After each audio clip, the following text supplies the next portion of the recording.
Before we start, we're just going to play a short 2-minute video.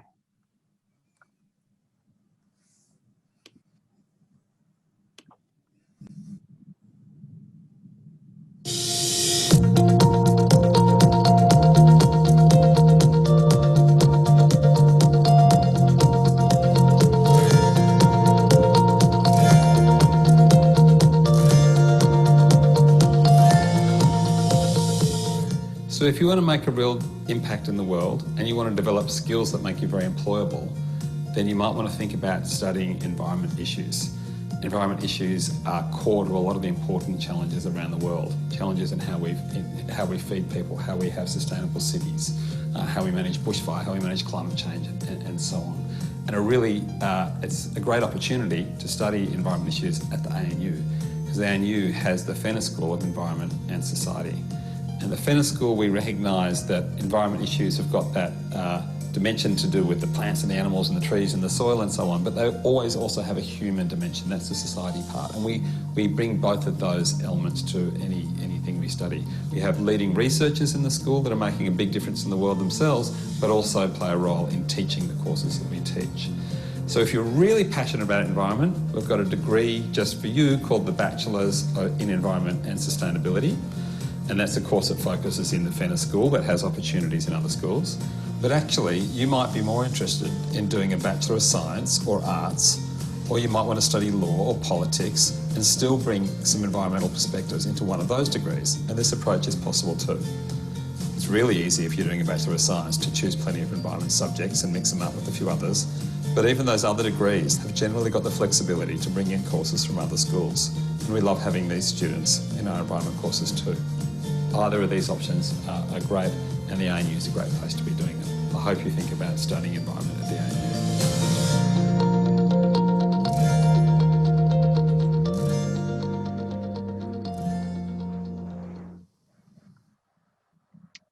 All right, so welcome everybody.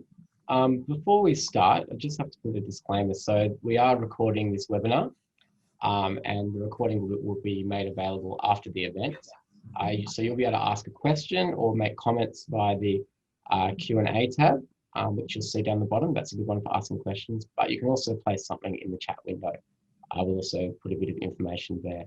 If you do not wish your question or comment to be in the recording, please contact science@anu.edu.au, and I'll put that link down there as well. I also want to acknowledge that any First Nations people who are joining us today, and that here in Canberra, we're meeting on the land of the Ngunnawal and Ngambri people, and we pay our respects to elders past, present and emerging. So to get started, my name is Pete, I'm here with the Fenner School, but we've got some wonderful people joining us today to talk about sustainable development and what studying at the Fenner School of Environment and Society can do for you. So I might just get everyone to sort of introduce themselves and mention what your role is at the Fenner School, and yeah, a couple of words about your research or a topic of interest to you. So we'll start with you, Lorrae. Thanks, Pete. Yeah, my name's Larae Van Kirkhoff. I'm an associate professor here at the Fenner School, and I convene the Bachelor of Environment and Sustainability program that our director, Saul Cunningham, just mentioned in the video a moment ago.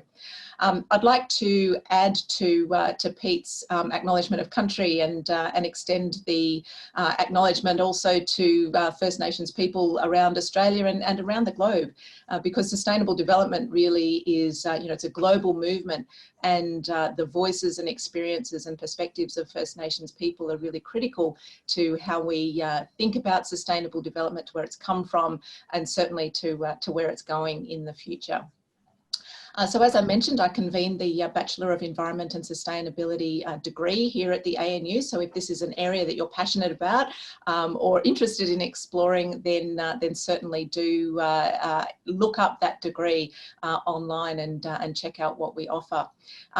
As Saul mentioned, you can also take our courses from the Fenner School just through a regular science degree, and you can take many of our courses through arts as well. So there's lots of pathways into to studying sustainability and sustainable development development at the ANU, and you can pick and choose. You can create a flexible double degree. There's all kinds of options available to you. So do have a think and check them out. The things like the flexible double degrees are really significant because they are helpful in thinking about the interdisciplinarity of sustainability. But I'm meant to be introducing myself, so I should just give you a little bit of background to where I come from, what kind of research I do. I'm a social qualitative researcher, so I investigate people and organisations and institutions. And the work that I do is particularly investigating questions around the use of science in decision making for sustainability and complex environmental problems. This includes working in various parts of the world. I've had recent projects in places like Colombia and the Western Pacific, and currently in Indonesia, but also a little bit closer to home. And one of the new roles I've taken on here is as Director of the Institute for Water Futures at the ANU, which you will no doubt see if you come and join us here at the Fenner School. So I'll leave my introduction, long-winded introduction there, and pass on maybe next to Jamie.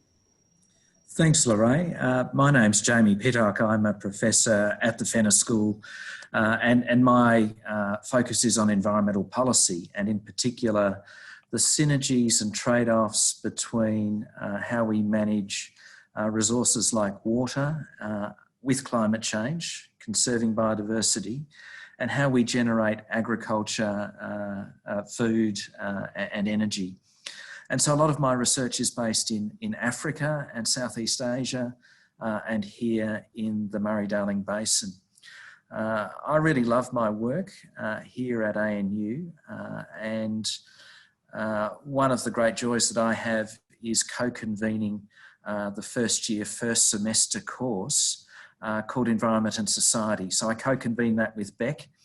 Beck and I are like the yin and the yang of the first year course, in that I do the sort of bean counting science end of things, and Beck's more the person who relates to the people and the human and society side of things. And so together we have a great first half year with all of the students joining ANU in this area. So look forward to chatting further as we go on in this session. Perhaps I can hand over to Beck. Thanks, Jamie, head bean counter. My name's Beck Pierce. I'm a lecturer in the Fenner School. I'm also a lecturer in the School of Sociology. So I work in a kind of subfield between those two schools called environmental sociology. And I'm particularly interested in the relationship between inequalities, social inequalities, and environmental change. Much of my research at the beginning focused on climate and energy policy, and still does. I'm interested in distributive questions around policy design, the choices we make about where the costs and risks and benefits of our policies land, who wins, who loses from environmental policy. But I'm also a social researcher. For many years, I've worked with anthropologists. We do what we call ethnographic research, which involves spending a lot of time with local communities, asking them how they experience environmental change, and how they navigate contentious issues like big energy developments. I've been very interested in debates over coal mining in rural New South Wales, as well as internationally. And most recently, I'm doing some work on negotiating the flow of community benefits from regional renewable energy projects, big wind and solar. So that's me. We can speak a bit more broadly about what environmental social science or environmental sociology is as we go along in this session. Fantastic. Let's hand over to Kate. Hello, everyone. So my name is Kate, and I am, I suppose, the student representative on today's panel. I'm in my third year of my undergraduate degree at the ANU, studying a flexible double degree, as Lorrae mentioned before. So I do a Bachelor of Environment and Sustainability through the Fenner School, and a Bachelor of Development Studies through the College of Arts and Social Sciences. I am also lucky enough to get to tutor for a couple of first year classes. So last sem that was Jamie and Beck's course, Environment and Society, and this semester, Lorrae's course in Sustainable Development. In terms of sort of, I guess, my main area of interest is in that, that intersection between environmental issues and human issues in terms of development. So this discussion around sustainable development is really, really my thing, and particularly looking at agriculture is what gets me really excited.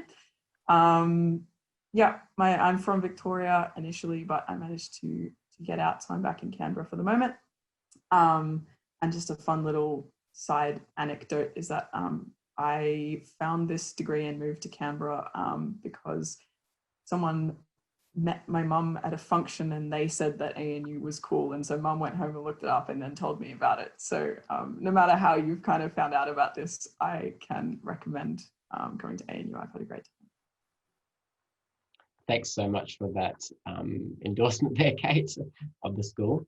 All right, well, let's get into it. So it's a pretty big question, but we hear it a lot in environmental circles, and when we're talking about environmental science, and you hear it from, you know, the small level at the a meeting on the local council, right, to stuff that the UN is talking about. What is sustainability and what is sustainable development? All right, who would like to have a crack first? All right, I'm going to head to you, Lorrae. Yeah. Well, I can start, because this is the question that I always ask my students first up. So rather than me telling them the answer, I want to know what you would think the response to that is coming into my class, and then we grow from there. I mean, there is a formal definition, of course, you know, development that meets the needs of the present generations without compromising the ability of future generations to meet their own needs. That's, you know, fairly well established. But when we start looking at it a little bit more closely, there's a lot that sits behind that we need to kind of unpack and explore in greater detail. You know, embedded within sustainable development are ideas about equitable sharing of our resources and our environment, so that the benefits are shared sustainably, so equitably across our current generations.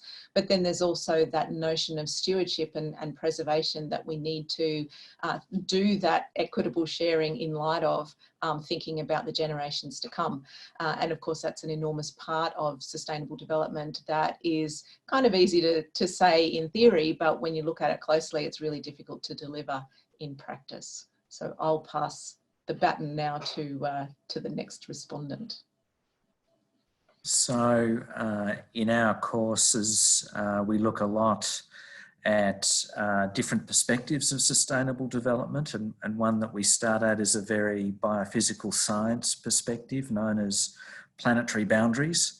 This is a piece of work that many scientists have done trying to look at the 9 elements of the Earth system that provide a safe space for humanity to live with. Obviously, climate change provides one of those boundaries, but there are many others as well, such as loss of biodiversity and overexploitation of water. But we then ask the question, well, what does it take for society to manage ourselves and our environment to stay within that safe space, and explore a concept known as the safe and just space for humanity.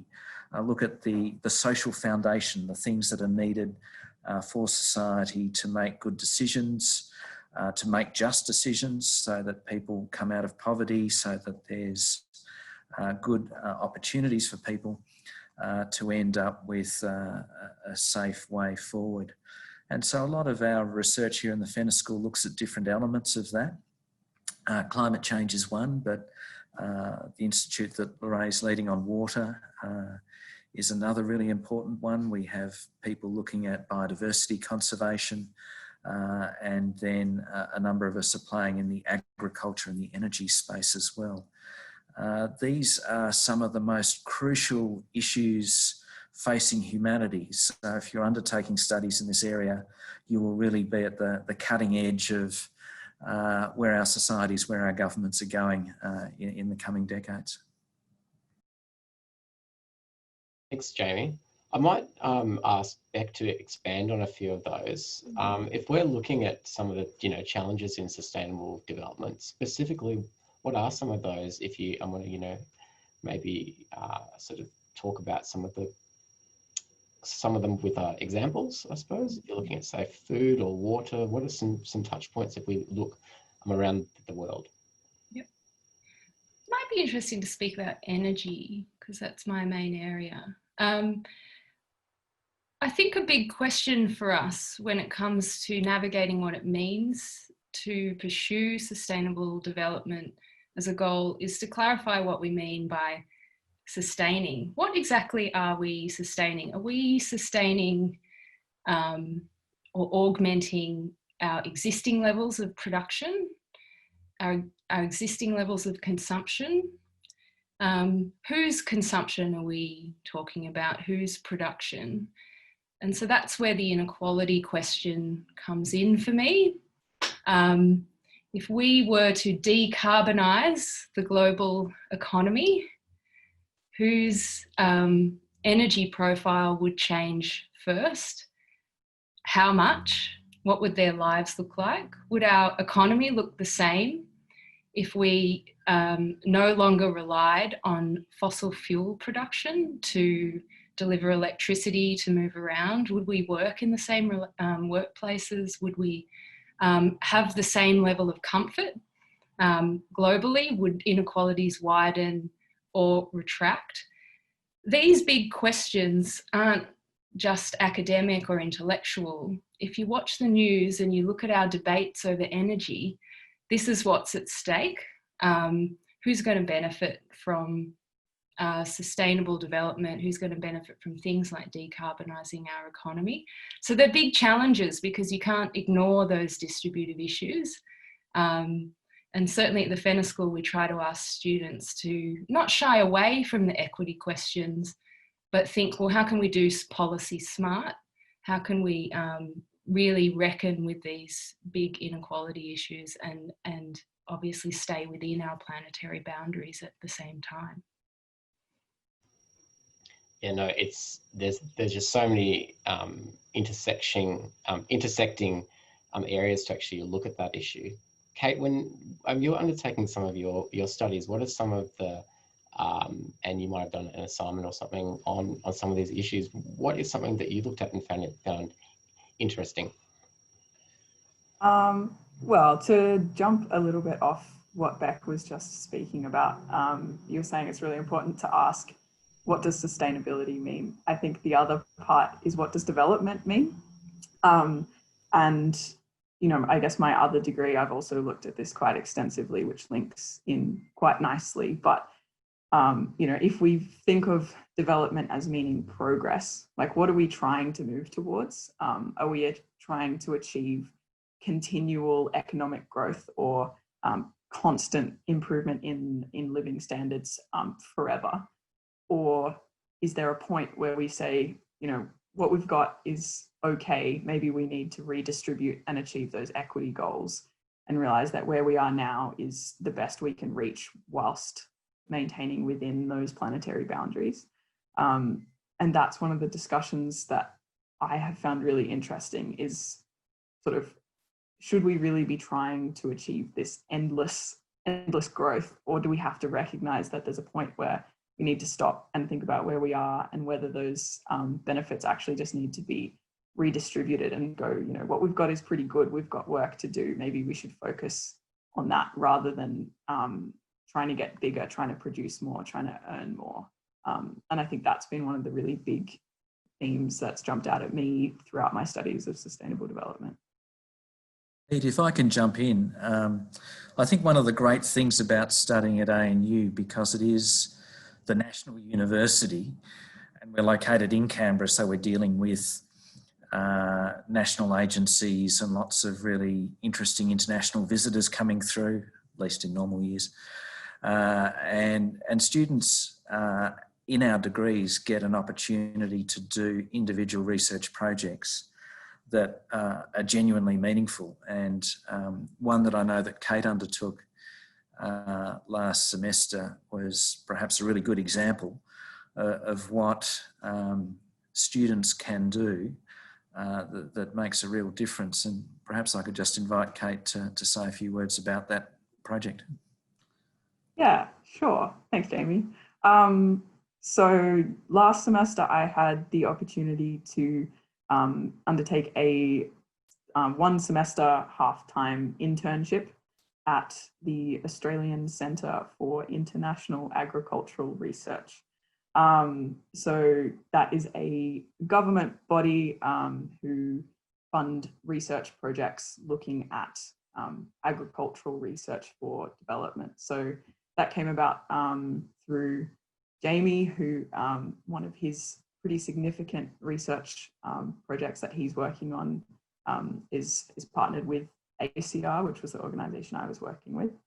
And so I was able to spend 6 months sort of, well, theoretically in the office. Obviously, a lot of it was done virtually because of current situations, but meeting with people who are working in the field that I would love to be working in. And I was able to design, sort of work on my own research project, which was pretty exciting. So it was looking at a specific tool that is used in agricultural development programs and sort of trying to pin down exactly what that looks like and thinking about how that can be evaluated. So that was the paper that I produced was able to be given to the organization that I was interning with in a way that is useful for them, but also hopefully able to contribute to broader research outcomes on those kinds of topics. So that was, felt pretty lucky to have that opportunity, and that very much came through the Fenner School and sort of, you know, making an effort to get to know the course conveners and the lecturers and the tutors, because these are people who are doing very cool work in the fields that we're learning about. And for those of you who are considering coming to study at Fenner, I would encourage you to take advantage of that opportunity. It's not every day or in all situations where you have the opportunities to meet with people who are doing these kinds of cool things and working in fields that you're really interested in, and you have the opportunity to sort of meet with them on a pretty regular basis, and everyone's pretty happy to talk about their research. So I'd encourage you to take advantage of that and then try and follow up, internships or research assistant roles, or really anything that you can just to get some hands-on experience. I add to that, Pete, just to jump in and talk a little bit more about the Bachelor of Environment and Sustainability degree, because one of the nice things about that degree is that it's really not an enormous cohort of students in comparison to, let's say, an arts degree or a science degree. This year we had 75 students enroll, and we're really pleased to see that it's growing, and we really welcome that growth. But it's actually really nice that we've got a group of students that can kind of get to know each other, and as Bensu students, as we call them, and can go through the same courses or similar courses, mix and match a few, but really kind of come through the degree together, learn from each other as much as learning from us, and taking advantage of those opportunities also.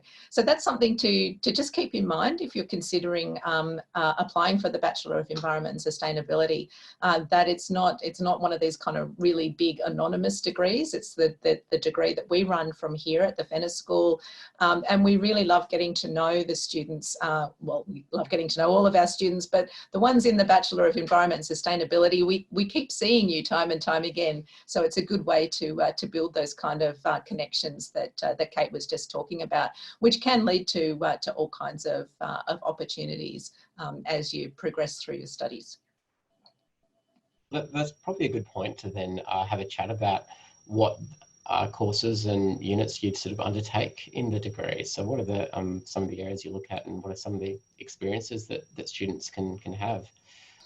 Well, I'll kick off and then pass to the others. So the Bachelor of Environment and Sustainability degree is one I'll talk about the most, but broadly speaking, the same principles apply to the other degrees as well. They're structured around majors and minors. So the minimum requirement is that you need to complete one major that's listed on the ANU programs and courses course requirements page for the Bachelor of Environment and Sustainability. I can pop the link in the chat in a moment. But those majors are, they give you some choice and flexibility about the kind of specialisation that you want to, or area you want to focus on within your degree.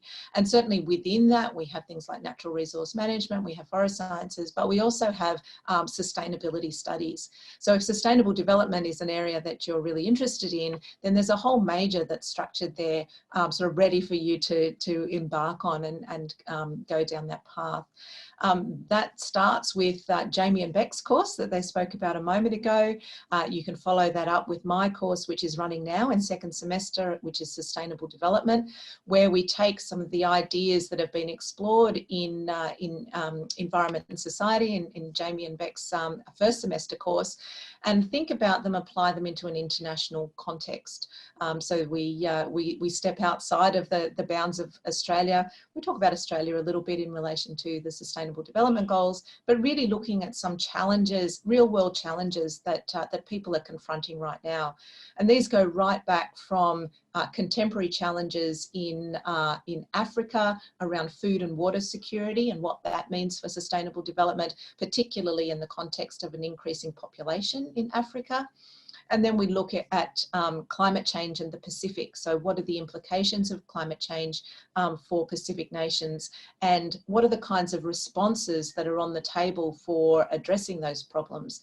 And we look at them and think about, well, how can we assess whether these responses are adequate or not? We look particularly at migration as one of the options there. Then we move on in that course to look at an industrialised country context. We focus on South Korea and their efforts in the past to adopt a model of the green economy. What does that mean for how an industrialised nation can decouple their economic growth from their economic production?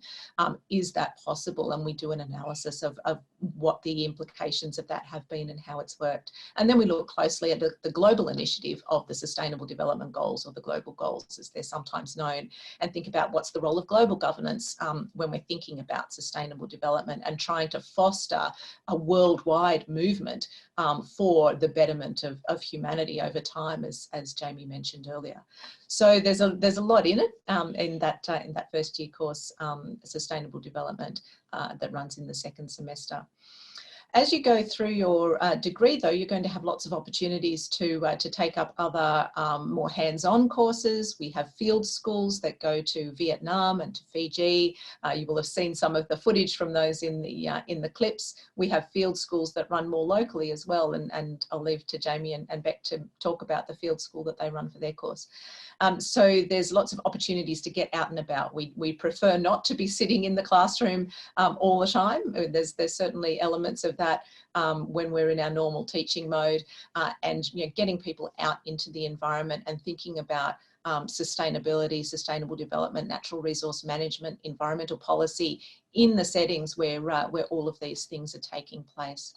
In my third year course, which is called Complex Environmental Problems in Action, we get the students really involved in a more hands-on way with some of the environmental challenges that are around us every day. We start with a project on the ANU that the students engage in, thinking about how we can improve environmental management on our own campus. We then look at Indigenous issues and the special significance of Indigenous issues in environmental management and complex environmental problems, and particularly thinking about how we can bring together different perspectives and different worldviews, different experiences in ways that are kind of very positive and take us in a more sustainable direction. And then we get the students to work on a real world project with our stakeholders. So we get external stakeholders to propose projects, and our students work on those in teams. And these are projects that can have real world difference to the organisations that they're working with. So they're not theoretical projects, they're really geared towards some specific questions and needs that our stakeholders have. And the students, I think, the feedback we get is that there's a real sense of satisfaction from doing something that's real and tangible, and you can see how it's being implemented by the people you've been working with in these external organisations. So there's lots of exciting opportunities there for getting involved in the issues that you're studying as well, and that's part of the teaching ethos at the Venice School. Just to pick up from Lorrae's comments, at the Venice School, we believe that getting out and about into the field is a really important component of our teaching. It's been a little bit challenging this year, but we do that right from the first semester. So with Beck and my course, the students head down to ANU's coastal campus on the south coast of New South Wales at Kyola, and we have 3 days down there. And that's a fantastic opportunity to explore the real world concepts that we're talking about in the course. So questions about whether there are limits to development and whether society needs to manage within particular environmental boundaries, or whether a sort of more cornucopian view that we can just keep developing and convert natural resources into human knowledge or capital. And we explore different perspectives of the environment. So we meet with the traditional owners, the Yuin people down there, and try to understand their view about how the environment's managed, and contrast that with what's happened since British occupation through to our attempts in a modern Australian society to try and get back on a sustainable footing. So those field trips are great not only for learning, but for students coming from outside of Canberra who might be, leaving your friends and family behind and worried about, how you're going to fit in. The field trip's a fantastic way to meet other people with similar interests to you, the people that you'll be spending, your undergraduate 3 years with, and really making lifelong friendships and networks here at the university. But in terms of those the multidisciplinary approach here at the Venice School, I might just hand over to Beck. Yeah, one thing that's really attracted me to the Venice School as a staff member is its interdisciplinarity. It might be interesting for the students watching and participating in this seminar to know that I trained as a psychology grad, did honours in psych, went through development studies in my master's, did a PhD in political economy, the political economy of carbon trading, and now I'm in a sociology department. And, I give that little bit of background because part of the reason for my interdisciplinary training is because of the subject matter of environmental change and environmental inequalities. The kinds of challenges we face today don't know disciplinary boundaries. We need to work across different forms of science and social science. And what's really special about the FENA degree and all the sub-majors that you can choose from is that it's always already interdisciplinary.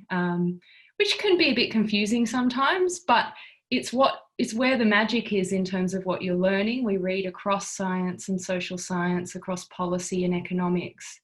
And I can't really emphasize enough the opportunity that you would have on that matter to really engage across different disciplinary ideas. The early academics 100 years ago didn't have disciplines, and climate change doesn't need us to have strong disciplines at the outset either. So definitely part of the strength of FENA, I think.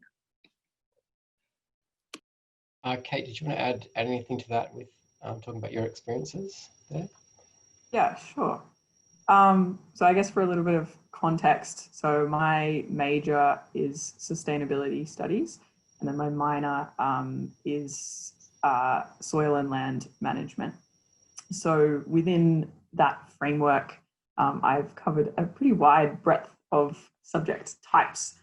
So just to pull a few sort of examples, I took a course in sustainable agricultural systems, which was fascinating and had a really cool mix of learning about some of the sort of hard science side of ag, but also then going out and talking to farmers and understanding how they go about making decisions. So there was that social and physical science side. I took a course in environmental measurement, modeling and monitoring. So that was very much kind of like stats and like taking chemical readings from the field and learning how to process them and how to write up a report. I was lucky enough in January to do the Vietnam Field School. So I spent 3 weeks in Vietnam conducting ethnographic research in a whole range of different things, from like the social mobility of young university students in Vietnam to decision-making processes of farmers. So there's this enormous breadth of topics which I've been able to learn about. But I think something I just wanted to briefly touch on is that across that, the kind of ethos, I suppose, of the Fenner School in terms of attempting to bring the students together, but also to like foster well-being. There's a focus from the staff team in my Fenner subjects that I haven't seen quite so strongly elsewhere on student well-being. And that's not just in terms of referring people onto the university systems, which are available for student support, which there are quite a lot of, but also just building a community. So tutorials will often be outside sitting in the sun just because it's nicer.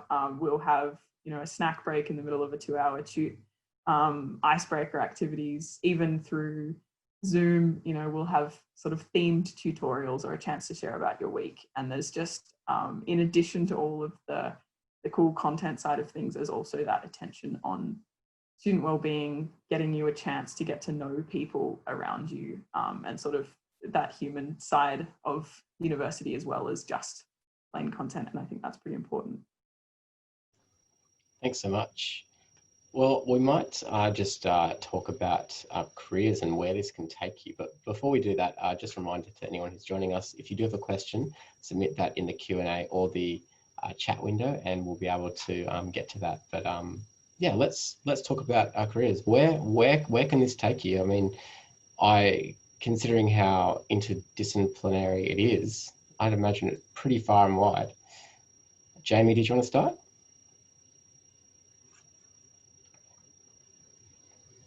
Yes, sure. No, I'm always delighted and amazed where our students end up. So we have a goodly number who end up working in federal government agencies. So being here in Canberra, each year the federal government departments have a graduate intake program, and a great number of our students apply and end up working in government agencies ranging from Treasury to where all the money is, really important place, to the environment and to agriculture and so on. We have a lot of students who end up working for some really cool consultancy companies around town and end up jet setting all over the Pacific and Asia on projects. Those with a more ecological bent often end up working with the government environment agencies, doing cool wildlife research and conservation projects. I'm always really interested too in those students who join us from other schools where they're looking to add an environment component to their law degree or their business degree. And I was just looking on LinkedIn and you know, one of the undergraduate students I taught a few years ago is now a very prominent young lawyer, bringing that environmental knowledge into another discipline. So really exciting where our students end up. Fantastic. Do you want to mention anything about that, Lorraine? Yeah, I just add to that. I mean, the opportunities for our graduates are really diverse. One of the things I've noticed that's been interesting to reflect on, and I think it is, I'd have to say it's anecdotal rather than a full analysis. But one of the things that's been interesting is that we seem to be having more graduate students moving into the private sector than we used to. As Jamie mentioned, you know, Canberra itself used to be a public service town, and a lot of our graduates still do go to the public service locally as well as at the federal level. In various roles, and there's a lot of diversity within that in itself. But the thing that's really struck me has been how many students have gone on to other private sector employment. So Jamie's mentioned the consultancies, and there's small consultancies as well as the large ones. We've had graduates go to EY, for example, and some of those big four consulting firms. We have also seen graduates be recruited into the banking sector. And so I think that, you know, some of these things are reflecting that the demand for environment and sustainability expertise is sometimes more diverse than we might initially think it is, and certainly growing in the private sector, where there's increasing recognition of the importance of sustainability and the environmental dimensions of the decisions that that people are needing to make, whether it's in the financial sector or across business more generally. So there's always a sense of, you know, your career is going to be what you make of it, but there are lots of different opportunities out there that you can be thinking about and exploring as you go through your degree. Fantastic. We haven't had any questions come through, but I might throw one to Kate. What are your thoughts after study, considering careers now? Well, that's a great question, Pete. I've still got a year left of my undergrad because I am doing a double degree. So I was actually scribbling some notes down as Jamie and Lorrae were going through options there. I haven't really decided yet whether I would be hoping to look more at the private or public or sort of academic sphere, but I think more so what I've hopefully figured out is a realm of interest. So that kind of idea of agricultural research looking, well, not necessarily research, but agriculture looking to achieve both environmental sustainability and social sustainability outcomes. I know that's my area of interest. In terms of specific careers, I'm open to whatever options I can chase down. So I have been able to meet with a few people who are significantly later on in their career and just sort of ask what they've done, what kind of pathways they've been through, what they think might be available to me. And that's my plan over the next sort of semester, is to keep doing that, hearing people's input, you know, taking advice wherever I can find it really, and then figuring out what that pathway looks like.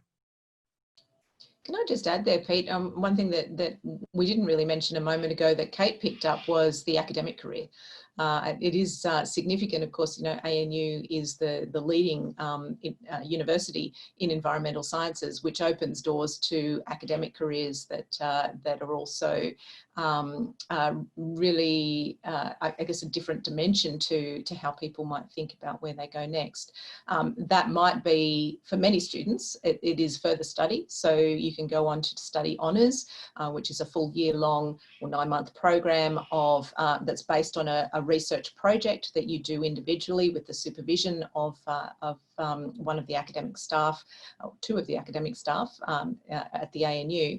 And sometimes that can inspire people to want to go on to do a PhD. So 3 years of further study, and then to think about whether they may want to continue on an academic career path.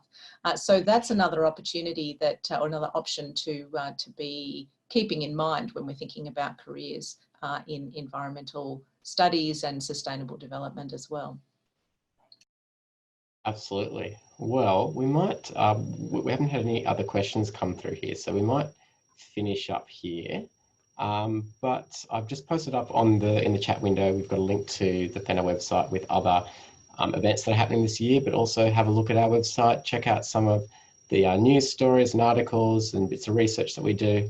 And I've also linked a playlist to a bunch of videos looking at some of the different field trips we undertake and some of the different areas of study where academics might sort of work in certain field work and in parks and things like that. So do take a look there, but I might hand over to Beck to give a last word about sustainability and studying at the FENA School.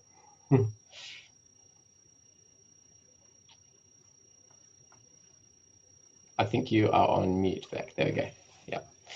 Yeah, I mean, a last word.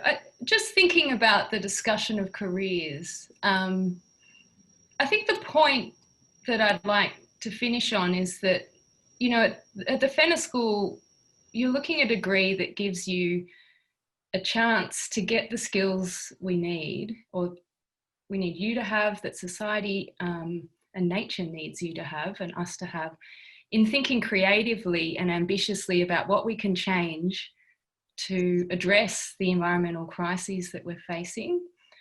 And certainly from my end of the FENA School in social science, we know that what changes things in a sustainable direction is collective action.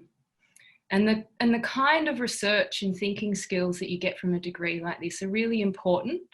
They come out of a whole different set of processes that change in society through the role of the environment movement. You can also work in the not-for-profit sector for think tanks and environmental organisations. Change comes from the government, from the public service. We're training you in a way that will give you those skills. And change can come from the private sector, as Lorrae and others have alluded to as well. The key thing about change is that we need some good ideas and we need bright minds and creative thinking.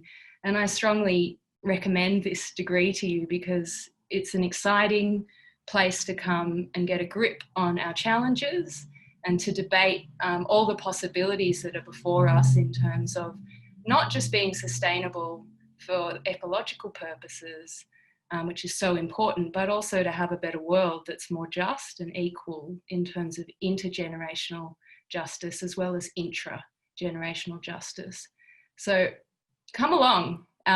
There's lots of things you can do on the other side. The point is just arrive and have some fun with us. Absolutely.